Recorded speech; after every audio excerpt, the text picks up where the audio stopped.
Kodėl kartais reikia atsinaujinti ir pakeisti seną, nors vis dar veikiantį mobiliojo interneto modemą nauju? Pirmiausia, mobiliojo interneto modemas, kaip ir išmanus telefonas, tam tikra prasme yra kompiuteris. Jame yra procesorius, atmintis, programinė įranga, kurią gamintojas prireikus atnaujina.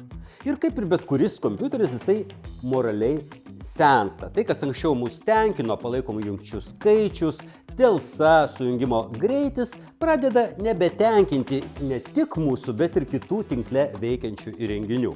Dėl to internetas gali pradėti strigti, gali atsirasti didesnė delsa arba kažkokie kitokie veikimo sutrikimai. Antra, mobilusis internetas, jo standartai nuolat tobulinami. Dabar veikiantis 4G Advanced ryšys nuo pirmųjų 4G stočių skiriasi labiau nei tos skiriasi nuo 3G. Jau nekalbu apie 5G.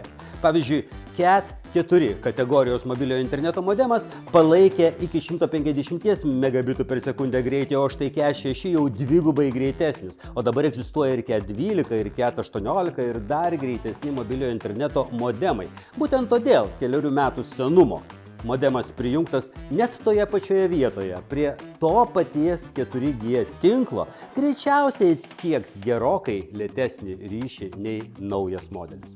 Trečia, Wi-Fi.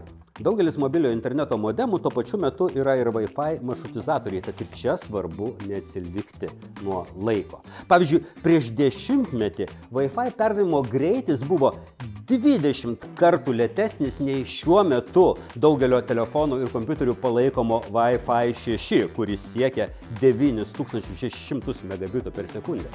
Ženklus skirtumas. Na ir ketvirta ir svarbiausia, gamintojo palaikymas. Naujausi modemai turi daugiau naudingų funkcijų ir juos lengviau valdyti. Bet net jei tai nerūpi, kai po kelerių metų gamintojai nustoja teikti programinės įrangos atnaujinimus, mažėja jūsų įrenginio stabilumas.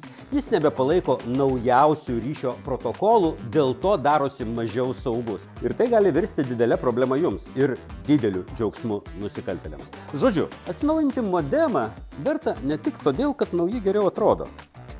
Nors jie atrodo tikrai geriau. To galite įsitikinti apsilankę tele2.lt.